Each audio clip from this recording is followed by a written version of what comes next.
Man, I am so happy. I feel like I won the Super Bowl. I know you do too. Let's talk about this miracle comeback from the Mountaineers. Cue country roads and get the hell down the road, Pitt.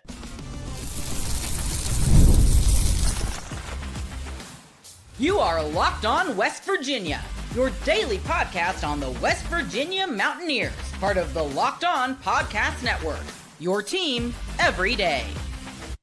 What is up, guys? Welcome back in. My name is Mountaineer Paul. I am your host. This is Locked On West Virginia, baby. Did something happen? Somebody let me know. Did something happen? Gosh, man, we've been waiting a long time to have this feeling, guys. This episode of Locked On West Virginia, obviously going to be brought to you by our friends over at Mazda, and we're definitely going to be talking about that because when you make every move count, pulling off the unexpected is only the beginning. Stay tuned later for highlights in this week's Moving the Game Forward with Mazda. Move and be moved. Guys, I'm not going to be talking about this alone. Obviously, I had a texting buddy that was telling me they're going to win. They're going to win. Jackson Johnson, man, what's up, my dude? You earned this because you came on with me a couple times this week to talk ball, and absolutely think you deserve some exposure as well. So welcome into the show. Well, thank you, Paul. Thank you for bringing me on again this week, good buddy. Well, it's like I said here on Wednesday on this edition Wednesday's edition of Locked On West Virginia. I said West Virginia is going to beat Pitt. Although I was a little bit off on the final score where I said 24-21, but that's okay. West Virginia is going to beat Pitt because one of the reasons why, home field advantage. So this is a roller coaster ride of a game, obviously. You saw 3 quarterbacks, you saw 3 running backs, you saw injuries. It was a hard-fought, hard-hitting game, very evenly matched game. I thought our defense came to play in this game. A lot of people were criticizing Rich Rod for the quarterback changes, but I mean, we were stalling out on a lot of different drives, and I don't know if the Scotty Fox was necessarily the move. He put in a redshirt freshman one time named Pat White, and that worked out pretty well. You never know how something's going to go till somebody's in the game. So we still won at the end of the day, and that's all that matters. That's all what will be remembered. And I think Rich Rod will learn from this. So, sure, was it a bad coaching decision? Yeah, I do think so. But he learned from it, right? He was just trying to get a spark somewhere. I mean, we were really struggling, right? So we really should have won this game by 14 points if you really want to be honest about it. So there are always going to be things that you can get better from in a game like this, Jackson. But at the end of the day, the Mountaineers pull this thing off. And can we just talk about Nico Marchiol and his resiliency in this game? Oh yeah. It was amazing. Like played a part in that 17 unanswered point comeback. Like that was just amazing. In the fourth quarter, like especially that last touchdown, like holy Toledo. That was awesome. And Nico deserves this so much. He really does. And what a miracle comeback this was. Let's look at some of the numbers in this game. Nico finishes the game 19 out of 25 for 192 yards and a touchdown. If you told me that before the game, I would say we win. If you'd have told me he finishes with that, because we're a running football team, we still have the issue of him not being a great runner as the quarterback. That's going to be a problem, but I do think we figured a few things out today in the quick game. Rodney Gallagher proved me wrong today. You have absolutely improved. I think there are other players as we get comfortable. What did we talk about during the week? We put this up here, right? Because Jacksonville State started 0-3 and they went 8-1 down the stretch last year. It's not exactly the same, but it's similar. It's football. It's 60-plus guys on both teams. And you saw a marked improvement from last week against Ohio on the road to this week versus your arch rival at home. What say you, Jackson? Well, I will say, because it was like when I was on here Wednesday and Friday, I said, If they were at Pitt, I would have thought Pitt would win. But because it was at West Virginia, I was like, West Virginia's going to win this one. That I can definitely guarantee. Yeah. So obviously Ty Edwards is the player of the game here. I don't think that's any shock. Those of you who follow this show for any point in time, how many times, anybody that's in the chat here all the time, how many times have I played Ty Edwards highlights in the chat? Let me put my hat on differently. My light broke, my ring light, so my face is a little blurred out here. But so obviously I'm a big advocate for Ty Edwards. I was a bigger one for Sincere Bowers, I'll say that and be honest, but I was just as high on Ty Edwards at times. You look at his film at Northern Iowa, he touched 21 miles an hour on the gun. He did exactly what I said he could do in this game today. He's elusive at the line of scrimmage.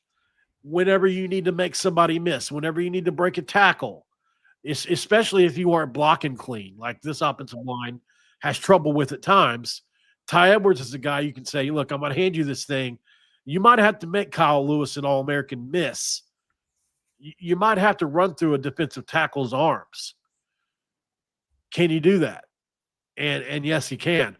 He got gassed. He wasn't – he still needs a little time, I think. And it's just inherent with being 6'2", 230 that you're going to have difficulty carrying the ball that much. But at the end of the day, man, he was an absolute monster in this game. And I think we found our running back one for the future. And I think we can still find Clay Ash. Clay Ash played extremely well today. He had his moments, especially towards the end of the game, catching the ball. His mother has let me know on a few different occasions recently that he can play too, and he can. So I think he absolutely deserves his flowers. I would still like to see at some point Sincere get more carries, but I'm not going to cry over spilled milk in a game when we just won the backyard brawl.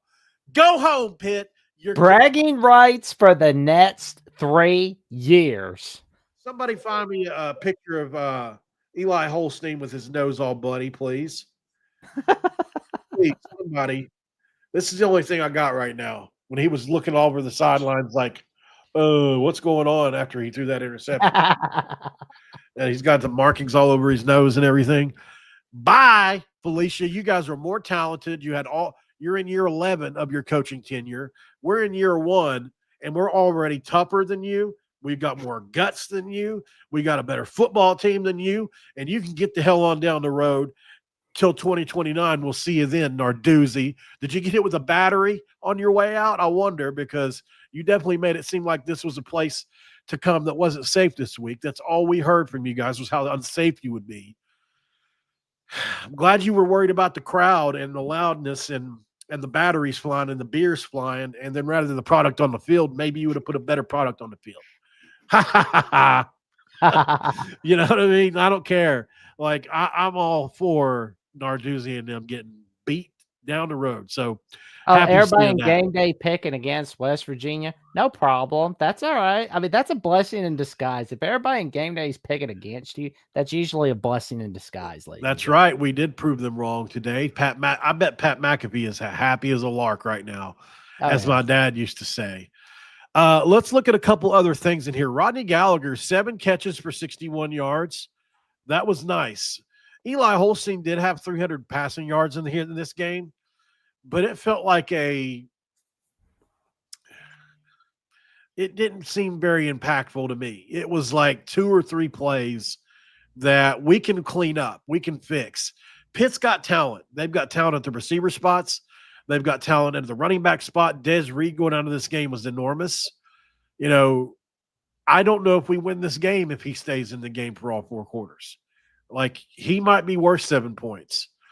Because he's the kind of guy they can throw it to when everything else is effed up, and he can make a guy miss and go on around. So let's go to break, Jackson.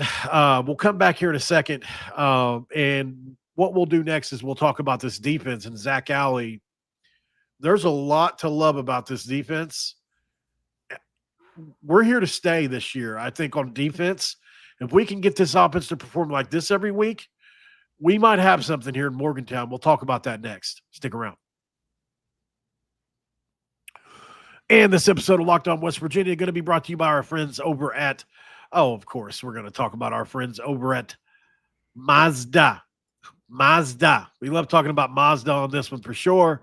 And look, for those who believe it's not just about playing the game, it's about redefining it, because there are going to be moments that do more than put points on the board. They move crowds, they move culture, and they keep moving the game forward. This week's moment that moved the game forward is Ty Edwards' reemergence. He was already an emerged player in Northern Iowa, but nobody knew that.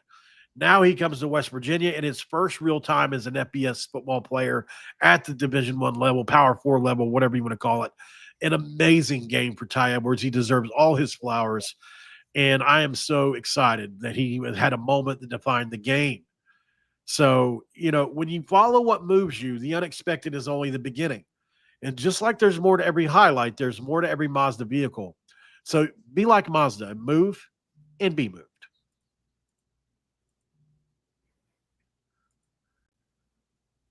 It's segment 2. Of course, I'm going to crack open this do. Guys, before you jump out of here today, make sure you like the video before you bounce. Subscribe if you're new here. We would love to have you here at Locked On West Virginia. We go live 7 days a week, every single day, and usually twice a day. I would really appreciate that. Also, Jackson Johnson, tell people where they can find you.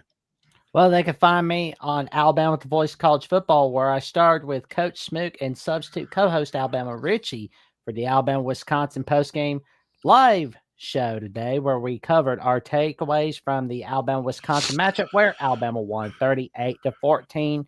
Plus, you could check me out on Jackson Johnson 979 on my YouTube channel, where I've got numerous stuff like the Jacksonian, Pitt's analysis, the Final Whistle, including tonight's edition of the Final Whistle with Sports Talk with Austin. And for more updates on what I've got going on, check me out, JatsVOCFB on ed/Twitter and on Instagram and Threads at JatsJohnson543908.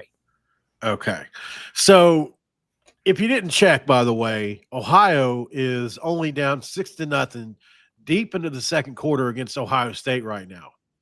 They haven't been able to score. That's not surprising. They're probably not going to be able to score against Ohio State. They've held Ohio State to 6 points in this game. Hauser is an elite defensive coordinator. We've seen that over the last few years. You warned him yesterday, Paul. You told him that Ohio is a good football team. I think we all overreacted, myself included. Are we going to win the Big 12? I'm not saying that either.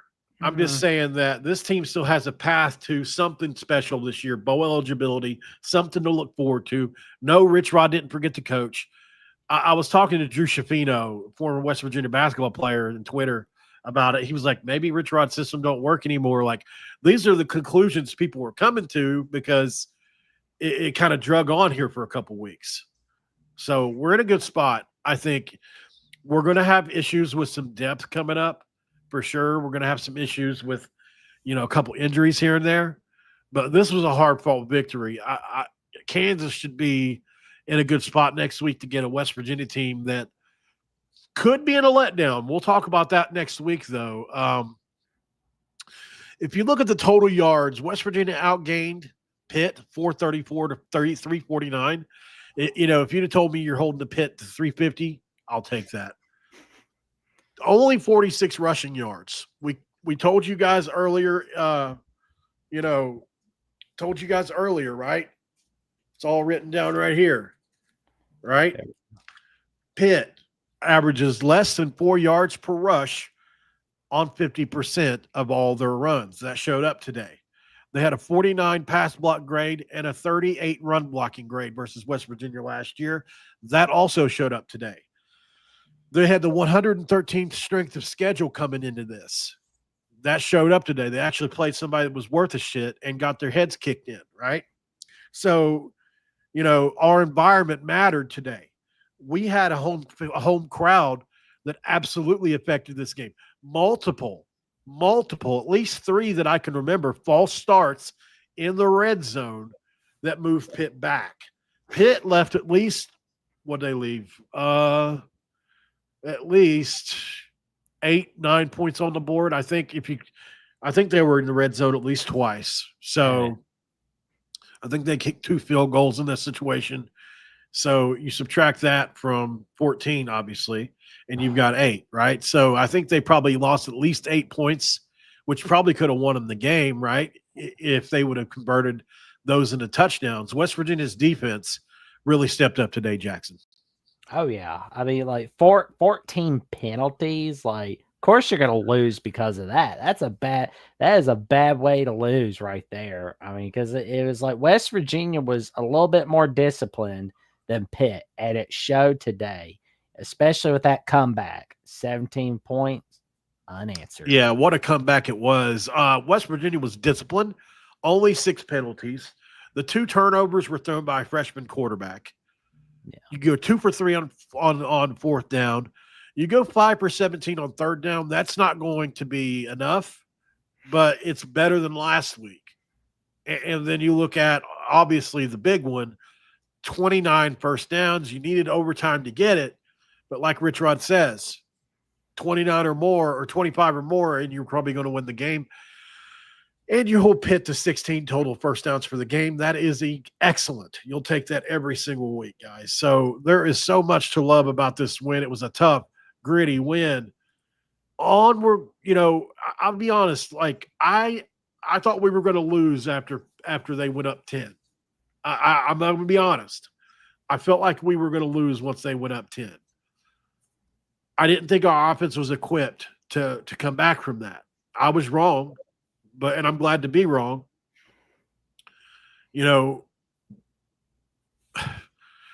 What were your feelings when we went down 10, Jackson? Did you feel like that game was over? Because you were texting me that we could still win the damn game. I felt like they could. And they proved me right because I saw that same thing last year against Kansas when it was on ESPN2.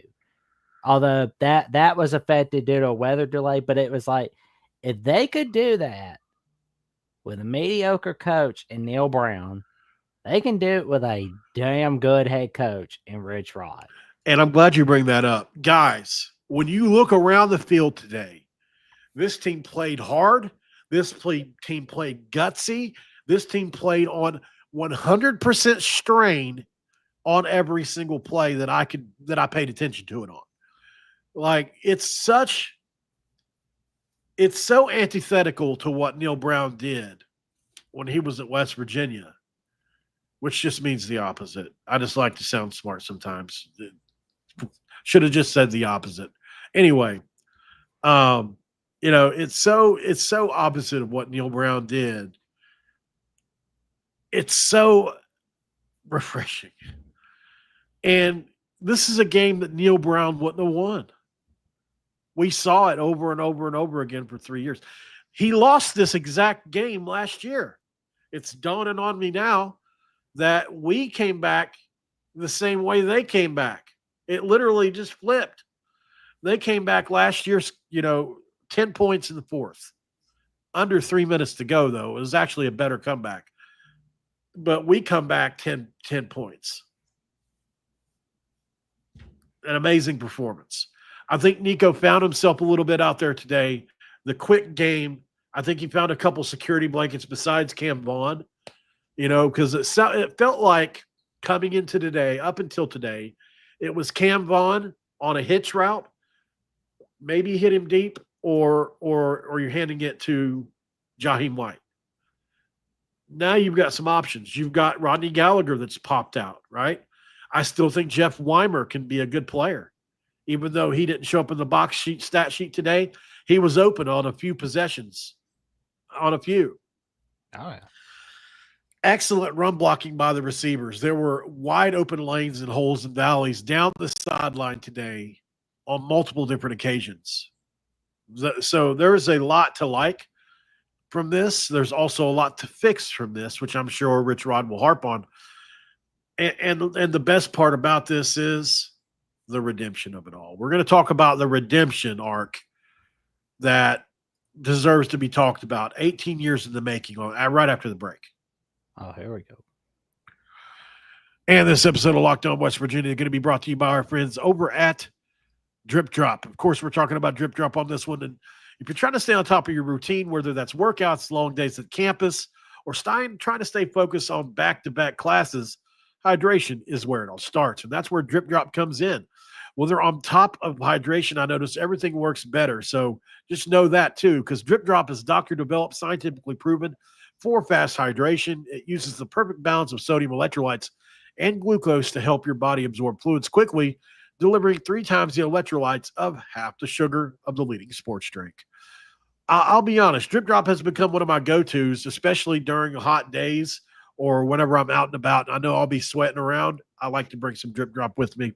And right now, listen, if you want to have some drip drop for yourself, it's offering Locked On listeners 20% off your first order. So all you have to do is head over to dripdrop.com and use the promo code Locked On College. Don't forget, dripdrop.com, Locked On College. And last but not least, we can't be forgetting about our friends over at DoorDash.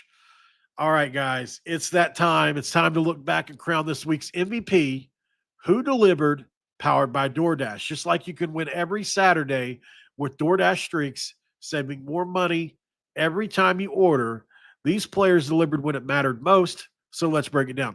For West Virginia, Nico DeMarchio delivered in a big way.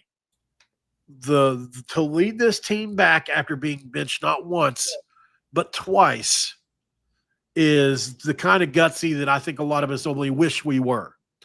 And I have to give him the highest of praise for what he did today. Nico, you deserve a hand, and I'm so proud of you, man. If you've been watching week after week, this performance isn't going to be a fluke going forward for Nico. I think he's on a streak. And just like Nico delivered for West Virginia, DoorDash is going to deliver your Saturdays with DoorDash streaks. You save every time you order anyways on Saturdays, and you can stack it all up all season, and it can save you up to $250, including 100 in DoorDash credits. So order this Saturday, keep the streak alive, and fuel your game day only with DoorDash where the terms apply. Promo code through 11/18. We are back here Locked On West Virginia in segment 3. And thank you guys so much for joining in very deep. You guys, we've had 400 or 500 people in here for most of the show. I appreciate that a lot. Appreciate the support. Those of you who are on your way home from the game, I wish you the best of luck on your travels. Make sure you stay safe out there. Stay safe out there. Stay safe. Words are hard. So a couple questions for you, Jackson. What were your overall takeaways from this game about West Virginia? Do you think West Virginia has put themselves in a position to be maybe they're better than we thought, or do you still think they've got a ways to go before they can compete in the Big 12? I think they still have a ways to go before they can compete in the Big 12. But after what I saw in today's game, they've showed us they're definitely going to have some say in who gets in the Big 12 title game. Kind of like how in late November, where Kansas didn't have a say on whether they were going to the Big 12 title, but they had a say on who was going to be going to the Big 12 title game. I think you're going to see some games like that from the West Virginia Mountaineers this season. Obviously, on defense, it was a mixed bag at times today, but I got to say, man, this pass rush really got home today. I'm curious to know how many sacks we actually ended up getting. I want to say at least 5, maybe more for West Virginia on the sacks. That stats might already be out there. I'm not exactly sure. I'll have to keep an eye on that. 5 sacks total. That's what they got. Okay. Also, Oliver Straw needs a lot of credit because of the one-handed punt catch that he had, which was just insane, man. I mean, that saved a lot of headache for us, him catching that punt. Yes, Kansas is next. They're a good football team. On offense, I think we can move the ball on them. I don't think they're as good as the defense we just faced. So we'll see. I think Carson Lee needs to stay on the offensive line, by the way. Carson Lee came in for Kimo Makaniole. And I felt like the offensive line played really well after that. They had played well at times before that, but I feel like Carson Lee came in and was a pretty stabilizing presence for the offensive line after the injury. Hopefully Macaniole's not injured badly, but that's just my opinion, man. I felt like the offensive line looked better. And that's right. Jamori Robinson will be back next week, and he's our best pass rusher, Jackson. Oh yeah, man, it's gonna be a lot of trouble for Daniels. But I will say though, when Daniels is healthy, which he has been for the Kansas Jayhawks so far this season, he creates a lot of trouble. But you put enough pressure on Daniels, that's going to help the West Virginia Mountaineers on Saturday against the Kansas Jayhawks on Fox Sports 1. Another thing is Grayson Barnes showed up today in a big way. Really big catch in the end zone at the end of that game. Was not an easy catch. If you can get him to come on now, that adds another weapon to the middle of the field that we just haven't had yet. Enormous weapon possibly for him. He's a big 6'5" tight end out of Northern Illinois. He runs 4'6", 4'7". He's an athlete. He's a receiving tight end. He's not been the greatest blocker since showing up in Morgantown, but we like his possibility as a receiving tight end. That showed up today as well, didn't it, Jackson? Oh, man, he was amazing. Grayson Barnes and Ty Edwards, like those are my offensive MVPs for today's game right there. Yeah, and I think you got to give one to Cam Vaughn too, and I'll tell you why. Cam Vaughn was the decoy that allowed a lot of these things to happen. It's unfortunate that Justin Smith-Brown got hurt. He looked good on the one catch that he had where he sprinted down the field. But, I think Cam Vaughn draws so much attention that it allows you to get openings in people's coverages elsewhere. And if we can just develop a couple more receivers, and look, we have other guys that I really like that haven't even played yet.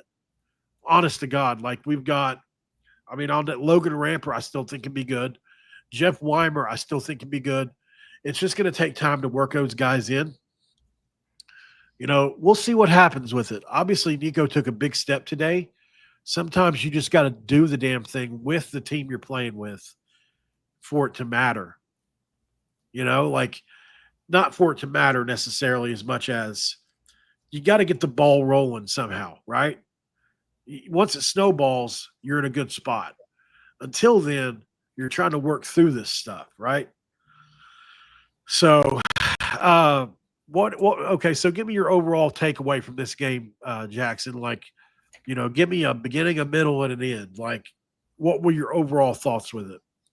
Well, I think just kind of like giving it to Scotty Fotts too early, that almost hurt the Mountaineers big time. It almost hurt them. Because it was like two pits, like that'll cause you to lose most of the time. But luckily, it didn't.